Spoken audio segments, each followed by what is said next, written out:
वहीं दूसरी तरफ रीजनल बैलेंस भी दांव पर है। मिडिल ईस्ट में शक्ति संतुलन बदल सकता है अगर अमेरिका की तरफ से कोई कार्रवाई की जाती है।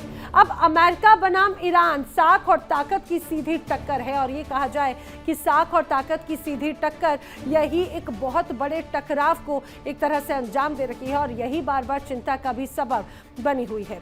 अब आप ये जरा देखिए कि किस तरह से लगातार मिलिट्री एक्टिविटीज नजर आती हैं। अलग अलग मिडिल ईस्ट में कहा जाए बेसिस है। देखिए यहाँ पर वॉर एक्सरसाइजेस यहाँ पर नजर आती हैं। आपको पूरा मिडिल ईस्ट का जो समंदर है कैसे वो जहाजों से पटा हुआ नजर आता है। ये अमेरिकी युद्धपोत है। अमेरिकी युद्धपोत की तरफ से लगातार ये कहा जाए गोलीबारी भी की जाती है जो एक तरह से बड़े टेस्ट या युद्ध अभ्यास के तौर पर है और उसी की तस्वीरें जारी भी की गई है। ये एक या दो नहीं। और देखिए जिस तरह से हालात यहाँ पर हैं उसमें ये तस्वीरें स्थिति को और भी ज्यादा महत्वपूर्ण और खास बना देती हैं। वजह है यहाँ पर इन अधिकारियों की मौजूदगी। जिस तरह से अधिकारियों की मौजूदगी है वो ये स्पष्ट बताती है कि किस तरह से अमेरिका तैयार है रूस पर दबाव बनाने के लिए। अब दूसरी तरफ रूस और ईरान की बढ़ती दोस्ती दुनिया को नए टकराव की ओर लेकर जाएगी क्योंकि सैन्य सहयोग हो या फिर ड्रोन डील, ऊर्जा समझौते हो या कूटनीतिक समर्थन, मॉस्को और तेहरान की दोस्ती वॉशिंगटन के लिए सीधी सीधी चुनौती है, इसमें कोई शक नहीं। अब रूस ईरान की दोस्ती अमेरिका की टेंशन कैसे बढ़ा रही है ये आपको बताते हैं। दरअसल रूस ईरान में सबसे बड़ा विदेशी निवेशक है। अब ऊर्जा क्षेत्र की बात करें जिसमें तेल और गैस मुख्य तौर से जो बड़ी ताकत है ईरान की, रूस ने ईरान के गैस क्षेत्र में लगभग 67,000 करोड़ का निवेश किया है। 67,000 करोड़ डॉलर। अब समझिए रूसी कंपनियां ईरान के 7 तेल क्षेत्रों के विकास में शामिल हैं। रूस में अज़रबैजान के रास्ते ईरान तक गैस पाइपलाइन के मार्ग पर सहमति बन चुकी है। अब दूसरी जो बात है इसके अलावा वो आती है न्यूक्लियर और रिन्यूएबल एनर्जी को लेकर। साउथ ईरान के सिरिक क्षेत्र में नए परमाणु ऊर्जा संयंत्र बनाने का लक्ष्य एक तरह से तैयार किया गया है। दूसरी तरफ रूस और ईरान ने $25 बिलियन के समझौते पर हस्ताक्षर किए हैं। रूसी कंपनियां ईरान में सौर ऊर्जा संयंत्र और पवन ऊर्जा परियोजना पर काम कर रही हैं। वहीं बुनियादी ढांचा और व्यापार को लेकर भी लगातार निवेश एक तरह से किया गया है। रूस उत्तर दक्षिण परिवहन गलियारे यानी कि INSTC को पूरा करने जा रहा है और रश्त अस्तारा रेलवे के निर्माण के लिए भी बड़ा निवेश एक तरह से किया गया है। चौथा जो अहम इन्वेस्टमेंट है वो है सीक्रेट आर्म्स डील में रूस ईरान के बीच में $589 मिलियन की बड़ी सीक्रेट आर्म्स डील कर चुका है। रूस 500 main portable verbal launch unit, इसके साथ ही 2500 9M336 मिसाइलें एक तरह से देगा और इसीलिए कहा जा रहा है कि ये जो निवेश है वो हर लिहाज से एक तरह से ईरान को तो मजबूत करेगा लेकिन चिंता बढ़ाएगा अमेरिका की।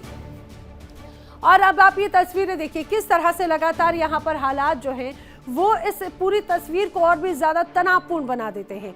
ये लगातार मौजूदगी दर्शा रखे हैं, चाहे बात यहाँ कैरिबियन सी की हो, स्ट्रेट ऑफ हॉर्मुज की हो, जहां जहां पर तैनाती है। और अब ये बड़ी तैयारियां हैं। ये ऐसे हथियारों का प्रदर्शन किया गया कि चाहे किस भी रूप में कैसे भी हालात हो वो तबाही मचाने को पूरी तरह से तैयार है। और चाहे बात ये कहा जाए कि मौसम कैसा भी हो, रात का अंधेरा हो या सुबह की रोशनी, पलक झपकते ही अपने टारगेट को ध्वस्त कर सकते हैं। ये वो घातक हथियार हैं। ईरान की ड्रोन और मिसाइल तकनीक ने रूस की सैन्य ताकत को नया बूस्ट दिया है और यही वजह है कि अमेरिका को अब डर है। यानी जिस अमेरिका ने दुनिया को शतरंज की तरह चलाया, आज वही खुद शह और मात की स्थिति में खड़ा दिखाई दे रहा है। आर्थिक दबाव, वैश्विक युद्धों का बोझ, अंदरूनी सियासी बिखराव, हर मोर्चे पर सवाल ही सवाल। क्या अमेरिका उसे पढ़ने में चूक गया? महाशक्ति होने का मतलब सिर्फ हथियार नहीं होता, समय रहते फैसला लेना भी होता है। लेकिन जब फैसले देर से हो तो इतिहास एक तरह से कहा जाए रहम नहीं करता। चलिए बढ़ते हैं आगे वर्ल्ड नाउ की अगली स्टोरी की तरफ। ईरान के लोगों को कॉल, खामनेई सरकार का काल। आखिर क्यों है ये? वर्ल्ड नाउ में बात अमेरिका और ईरान टेंशन की है। अमेरिका और ईरान के बीच में तनाव लगातार बढ़ रहा है। मिडिल ईस्ट में अमेरिकी फ्लीट की मूवमेंट और ईरान में अचानक से अलर्ट। ईरान में अनहोनी अलर्ट ने दुनिया को एक तरह से हड़कंप में डाल दिया, दुनिया में हलचल मचा दी। इस तरह की चेतावनी वाले संदेश पहले कभी नहीं आए जो इस बार नजर आए। ईरान के लोगों के फोन पर अचानक से मैसेज आया अनजान नंबर से, और ये मैसेज नहीं बल्कि ये चेतावनी थी। ये सब बता रहे हैं कि हलचल सिर्फ शुरू हो गई है। अमेरिका ईरान टेंशन है और एक्शन में डोनाल्ड ट्रंप है। बार बार ये क्यों कहा जा रहा है? दरअसल ईरान में हजारों लोगों के पास में अनजान नंबर से एक मैसेज डिस्प्ले हुआ और लोगों को फारसी भाषा में अलर्ट मैसेज मिला। उसमें लिखा था, इंतजार कीजिए और देखिए अमेरिकी राष्ट्रपति एक्शन लेने वाले व्यक्ति हैं। दरअसल ये अलर्ट हजारों ईरानी नागरिकों ने अपने मोबाइल पर देखा। इस मैसेज के बाद लोगों को डर का माहौल है। अब ईरान इंटरनेशनल न्यूज एजेंसी ने सरकारी मीडिया के हवाले से यह भी खबर दी कि ये जो तनाव है ये तब और भी ज्यादा बढ़ा जब अमेरिकी राष्ट्रपति डोनाल्ड ट्रंप ने तेहरान में सरकार पर हमले तेज कर दिए। साथ ही मिडिल ईस्ट में एक संभावित मिलिट्री हमले के लिए सेना भी एक तरह से इकट्ठे कर रहा है। ट्रंप ने कहा है कि वो ईरान पर लिमिटेड मिलिट्री स्ट्राइक करने पर विचार कर रहा है, जबकि दोनों देशों के बीच में गुरुवार को जिनेवा में बातचीत का अगला दौर होना है। अब ईरान के विदेश मंत्री अब्बास अराक्ची ने बताया है कि उन्हें अपने देश के न्यूक्लियर प्रोग्राम पर जिस तरह से अलग अलग प्रोग्राम चल रहे हैं वो विवाद के डिप्लोमेटिक समाधान का अच्छा मौका उन्हें नजर आता है। साथ ही अराक्ची ने यह भी जोर दिया कि तेहरान पर यूएस मिलिट्री की बढ़ोतरी का कोई दबाव नहीं पड़ेगा। अब इंटरनेशनल मीडिया की रिपोर्ट्स के अनुसार पड़ोसी देश लेबनान में अमेरिकी एम्बेसी ने सोमवार को एहतियात के तौर पर दर्जनों स्टाफ को निकाल लिया। युद्ध का डर बढ़ता जा रहा है। ईरान ने सोमवार को यूएस को चेतावनी भी दी कि ट्रंप की धमकी के जवाब में किसी भी हमले का कड़ा जवाब जरूर दिया जाएगा। अब ईरान अपने न्यूक्लियर प्रोग्राम पर एक समझौते के प्लान पर काम कर रहा है और कहा कि वो आने वाले दिनों में मीडिएटर्स को एक ड्राफ्ट प्रपोजल देने के लिए तैयार होगा।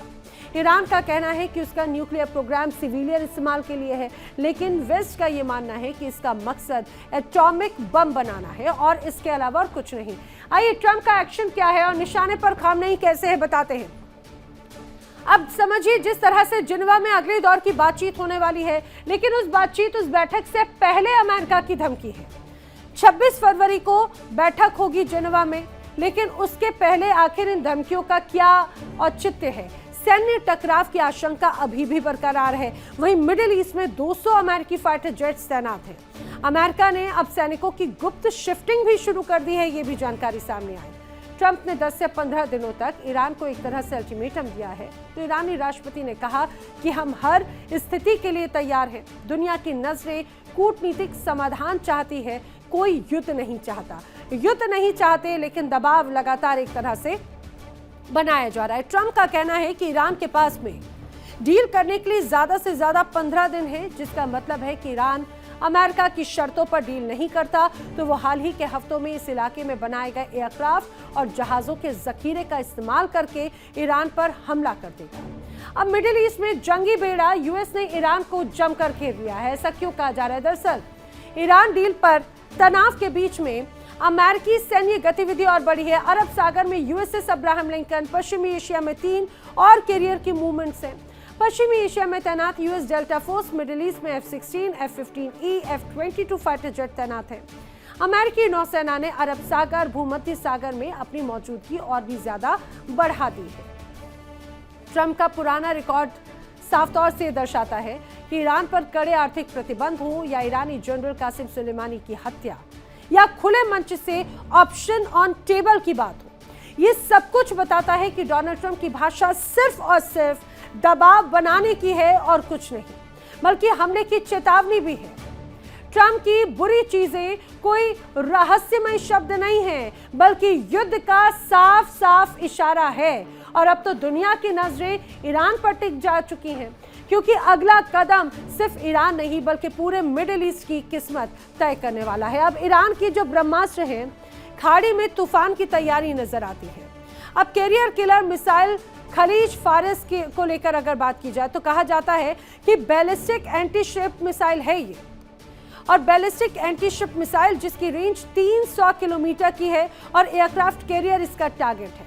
हाइपरसोनिक मैक 3+ इसकी स्पीड में शामिल है और सुपरफास्ट टॉर्पीडो हौद एक तरह से उसके अगर बात की जाए तो बताया जाता है 360 किलोमीटर प्रति घंटे की स्पीड रफ्तार इसकी है, जो कि सुपर कैविटेशन डिफेंस सिस्टम के लिए लगभग अनट्रैकेबल इसे माना जाता है। इस तरह की टेक्नोलॉजी इसमें शामिल है।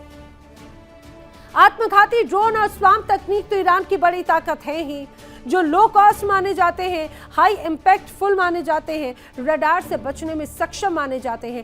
तेल टैंकर, रडार जहाज सब कुछ निशाने पर ले सकते हैं। दर्जनों ड्रोन एक साथ हमला कर सकते हैं, इतनी ताकत है ईरान के पास में। वहीं आज का वक्त है आर्टिफिशियल इंटेलिजेंस का। AI auto coordination defence system को ओवरलोड करने की क्षमता भी इन्हीं आत्मघाती ड्रोन और स्वाम तकनीक में शामिल है। अब ईरान और अमेरिका के बीच में अब बातचीत एक बार फिर से शुरू हो रही है। जिनेवा में गुरुवार को ये बातचीत है, जो कि तीसरे दौर की बातचीत होगी। सुलह की कोशिशें तो जारी है, लेकिन इसके बावजूद मिडिल ईस्ट के हालात तेजी से बदल रहे हैं, तेजी से बिगड़ रहे हैं। ये आशंका लगातार जोर पकड़ रही है कि किसी समझौते पर पहुंचने से पहले ही अमेरिका का धैर्य जवाब दे सकता है और डोनाल्ड ट्रंप ईरान पर हमले का आदेश दे सकते हैं। तेहरान ने मौजूद भारतीय दूतावास का अपने नागरिकों के लिए अर्जेंट एडवाइजरी जारी करना इसी अंदेशे का नतीजा भी माना जा रहा है। देखिए इंडिया डेली 24/7 अब आपके स्मार्ट टीवी पर। इंडिया डेली मौजूद है सभी डिजिटल प्लेटफॉर्म पर लाइव और लगातार। इंडिया डेली 24/7 हर दिन राष्ट्र को समर्पित।